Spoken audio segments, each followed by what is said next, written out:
So I have to say it's quite unusual because yesterday we did get into Mykonos, which is the port that's normally quite difficult for some of the slightly larger or medium-sized ships. Souda Bay and Heraklion are not normally difficult ports, but the wind got up to, I think he said 40 knots, and the captain decided to swap the two destinations. So today we were meant to be in Heraklion, and tomorrow Souda Bay to Chania. And today we've arrived in Souda Bay, Chania, because it would be easier to dock. Heraklion wouldn't have been possible because the wind was so high. So we got into Mykonos, and these two in Crete have proved to be slightly difficult. And in Chania this morning, these side thrusters were going for a long time, and then a tug joined and pulled us in. Here you can see the tug pulling us in. In the background there's a sunken ship. Can you see it? So the tug is pulling, both side thrusters are on, full blast, and we're having a good old fight to get into the side. Sometimes it looks like we're losing, and other times we're just creeping the nose in. That's the bit he looks like the captain is trying to get in first, the front of the ship. Now the tug is slipping away and is dropping around the other side. I reckon he's going to end up pushing us in. He certainly can't stay there because he's in between the ship and the berth. He's in the middle, so he needs to come out from there.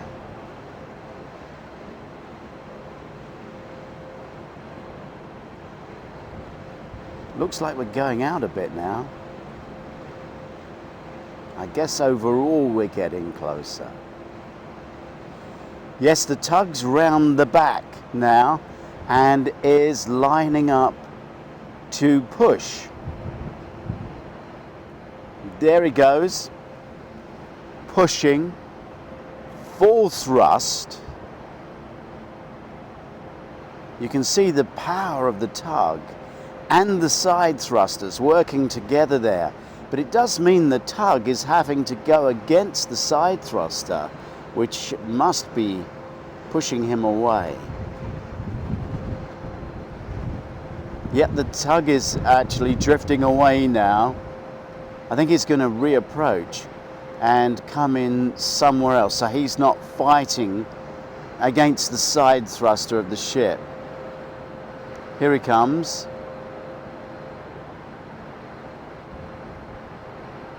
So the tug is now coming in and he's pushing.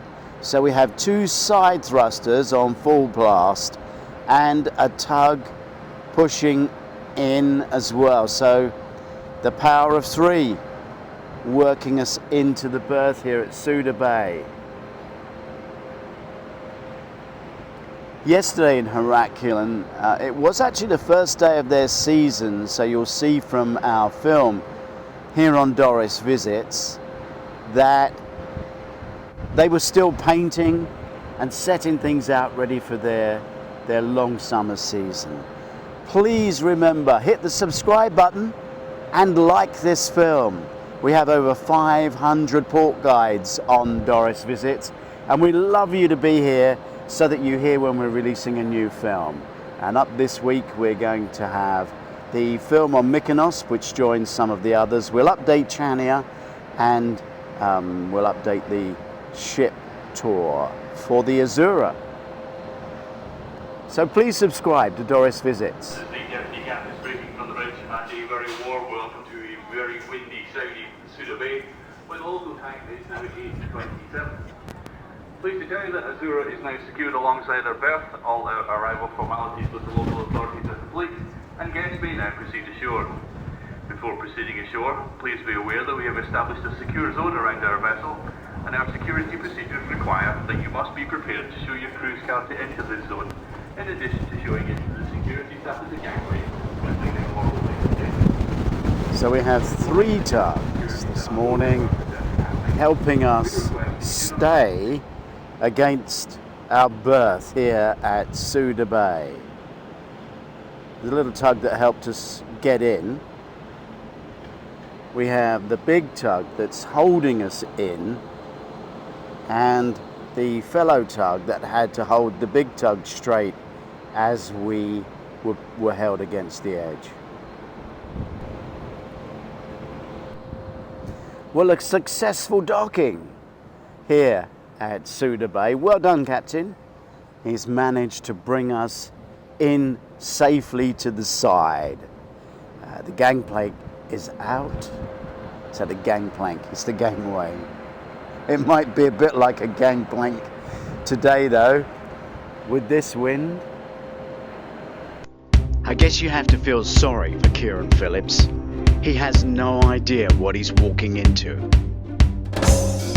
He's not a detective, and he knows nothing about cruise ships. He's just a guy in the wrong place at the wrong time for what he thought was a good reason. But this is where you embark the story. Bring your friends while there's still a few cabins left. But check under the bed. Chapter 1. Problem. I'm Commander Kieran Phillips. Or was. I've been discharged from my military service. Not that the army uses that term nowadays. There won't be much paperwork on it. There never was much paperwork on anything they had me do. I can sense when something's very wrong. But the real skill is to figure out what it is before it kills you. Maybe I'm overthinking things, suffering from no longer being in military service. But something feels wrong. Maybe I need more therapy, but I used to be paid to feel this right. The hairs on the back of my neck, the sensitive skin under my ears and on my cheeks sense danger. The pressure, the texture, and the temperature.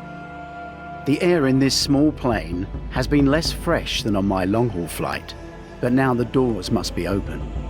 People are reaching overhead for their bags, hurrying to queue to leave. Like so many young soldiers I watched rush in under fire when a cool head might have saved them, they're keen to get off. Their bulky hand luggage appears too heavy. Relocation? A mass exodus from Colombia to Costa Rica? Perhaps they're hawkers, off to sell to tourists on the beaches, and this excess hand luggage is their stock. That would explain the impatience. Every minute lost is a missed sale.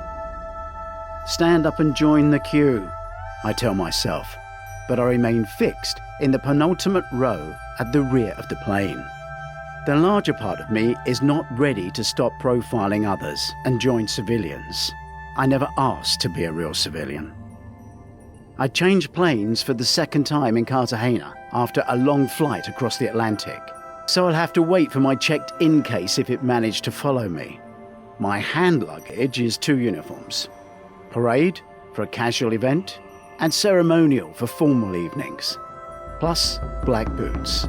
None of that leaves my side now, but I can no longer replace it.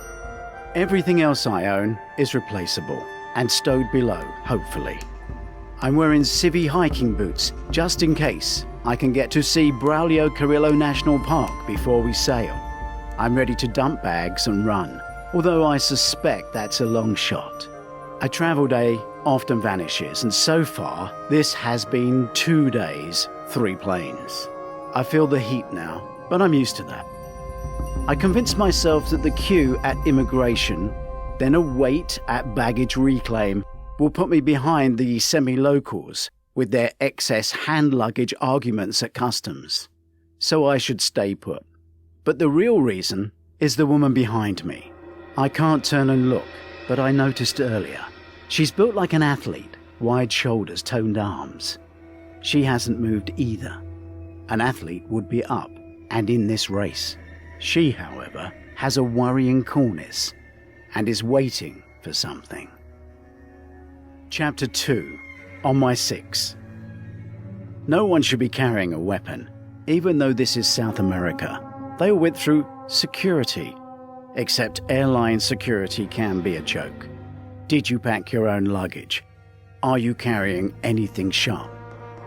I only have a sharpened wooden pencil with which I could slay a vampire. The problem is, vampires don't exist, but pencils kill. Soldiers who've been trained to spot and deal with terrorists are being laid off from the forces, and they can't get jobs back in the UK. No country ever wants their military back. They train them to kill, then don't know what to do with them. Many ex-soldiers would be better off getting refugee status than adding to the urban homeless on bended knee. I can't think of a more fitting description for them than refugee, a displaced person who has been forced to cross national boundaries and who cannot return home safely. The plane begins to empty. Time to stand and join in. At a little over 6 feet tall, I've no problem sliding my suit bag out from the overhead compartment. The woman behind me is still biding her time, waiting and watching. I smile politely. I'm encouraging her to go first, but she's not moving. I don't like anyone on my 6. It appears neither of us feel comfortable with somebody behind us. To lose her, I cross the 2 empty middle seats and become the last in the queue on the other side of the plane. She's tall standing up, has a short sleeve white shirt, easy skirt cut just below the knee, and flat shoes. We catch eyes again. She has a solid stance and could be military. We exchange a knowing nod before I turn to the older couple in front who are blocking me. The man is struggling with their case in the overhead locker. He could be a descendant of the Toltec, Aztec, or Mayan people who are often short, but age has made him shorter. The couple look like they've been together forever, and I bet he used to get their case down with ease. A life partner in my line of work would have been a risk. Someone who could have been used to get to me. A weakness. Or is that just a feeble excuse for me to avoid real life? I've no excuses now. I'm Mr. Joe Public, off to join a cruise ship. I slide their case out and lower it for them. She offers me a grateful smile. Preocupes, amigo, I say. They squeeze past a tall lady about my age. Her clear Spanish skin, vivid dark hair, and clear eyes make it hard to judge her age. She laughs at me, and I'm captured by her beauty. What did you say? She asks. I said no worries. No, you said worry, my friend, like you were going to kill them. She laughs. No te preocupes, amigo, is what you should have said. Hombre agradable, hombre gapo gapo, the older lady says, understanding my error, but her husband moves away quickly. She catches my eye, then looks at a man still asleep in the window seat. I am confused. What is that? I ask my translator. He said thank you, she offers. I got that bit, I mean the other. Nothing, she says, smirking. She's holding back. My look demands an answer. She said you were handsome, very handsome. She's old, must be going blind. Her look demands I lift her bag down to return the favor. I've become a baggage handler.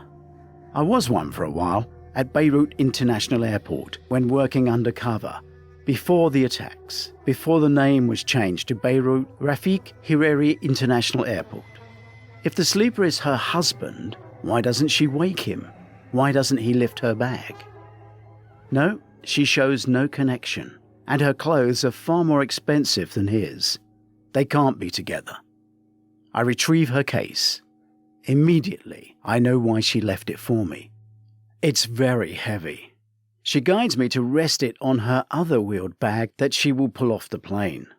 No wedding ring, but age spots on her hands. Maybe I should have offered to carry her case for her. It's not a foreign weapon left in a jeep as an attractive keepsake, cabled to trigger pounds of nasty explosive. I should have tried harder.